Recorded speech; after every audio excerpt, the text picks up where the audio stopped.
Welcome to Let Me Fix This. Enjoy the video. In this video, I will explain how to adjust headlights on your Nissan Rogue. First, find a level surface and park your vehicle about 25 feet away from a flat wall.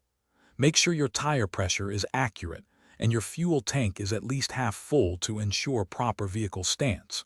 You will typically need a long Phillips head screwdriver or a 10mm socket wrench for the adjustment process. Now, let's find the adjustment points. Open the hood of your Nissan Rogue. Look for the headlight adjustment screw, usually located on the top or rear of each headlight assembly. This screw often appears as a small, toothed gear.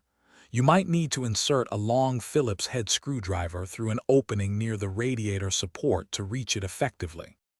With your vehicle positioned, mark the wall with tape to indicate the center height of your headlight lenses.